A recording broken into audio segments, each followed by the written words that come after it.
You had very good support from many judges and barristers of the time, but there were quite a few solicitors who refused to brief a woman. Yes, in those days there were a lot of, mainly the older fellows and even the younger ones, because when we went through law, it wasn't like it is today with 50% or more were females. The females were still much in the minority, and we were looked upon as something of an oddity.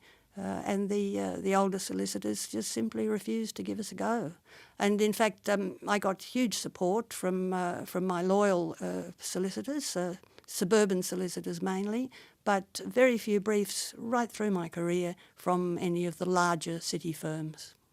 So you were saying before you did rely a fair bit on Commonwealth and New South Wales Crown solicitors. Yes, yes. In the administrative law, I got more than I could handle from the Commonwealth Crown mainly, and some from the New South Wales Crown. I suppose I'm interested, in Victoria, the Attorney General, the current Attorney General, Rob Hulls, introduced some years ago a model briefing policy, which has had some mixed results, but with a view to having more government departments briefing more women barristers. Does that seem interesting to you in light of what you were going through in your early years at the bar? Do you see a need for that kind of policy? I must say I am in favour of affirmative action for all minority groups, Aboriginal groups, immigrant groups and women. It just, the market pressures don't seem to work, and I know many talented women who came to the bar and didn't get briefs. Those with a relative connection, as I had, were very, very fortunate, but I know other talented people who really struggled. And we actually, the women barristers, when I was there, we started up a chambers for brand new women barristers, because it was so hard for women to get into the established chambers. And if you can't get into chambers, you're not going to get work. Was lack of money the main obstacle? I don't recall that being so. It was more just the various floors in the established chambers would not even contemplate taking a female. And I only got onto my floor because I was reading with Bob St John, and Bob said, come and sit at a desk in my room. And that's where I got onto the floor, and then obviously showed myself to be reasonably competent. And when a small room came up, yes, I was granted that small room, and then gradually went to a larger room, and then as a silk had a reasonable sized room. Which floor were you on? 12th floor in Selborne Chambers in Phillip Street. I believe that a former senior public defender, Harold Purnell, offered you a job as a public defender in a very particular way. Yes, he did.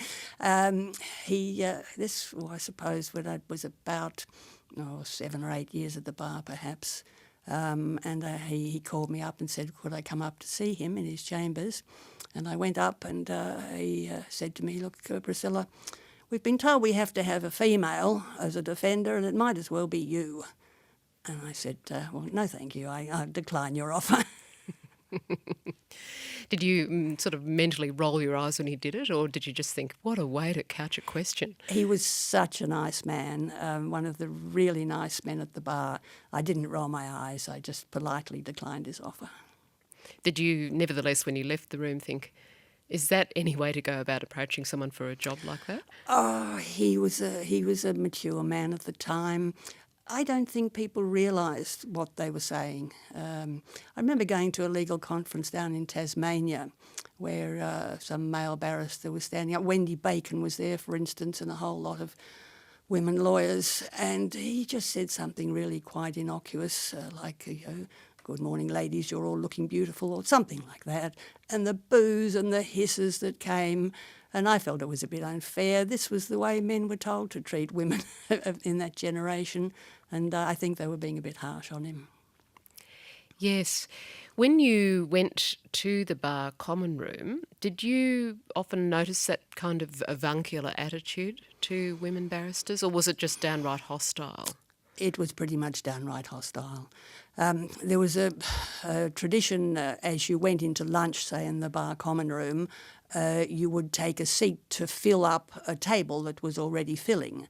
You wouldn't go and start a new table, you had to go and fill up, say there were 4 seats taken and 2 left, well you'd go and take one of them. And the hostility was palpable. People just didn't want you to come and sit at their table, but of course you had to. And then, as they got to know you, that got better and better. But I always felt that there was still some residual hostility, even in my final days at the bar. Did you go to the bar dinners? Yes, I did. I'm trying to think, where did you take your partners? No, I don't think so. So there were, I suppose, a handful of women there.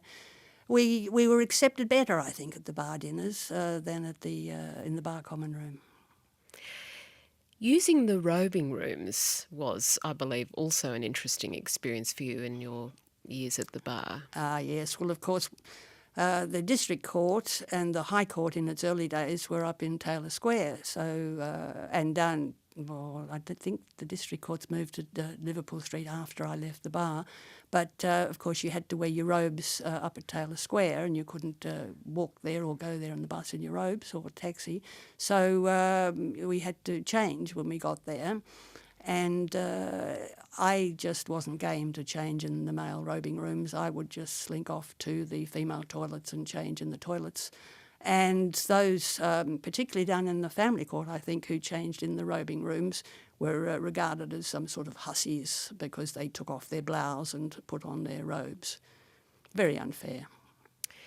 Yes, I suppose, thankfully, though, these days that attitude has changed now and people all strip down together pretty much, don't they? Well, I don't know. I don't know whether they've got female robing rooms or male robing rooms. I think I would prefer a separate female robing room. But I think these days, yes, I just strip down to my bra and pants and too bad.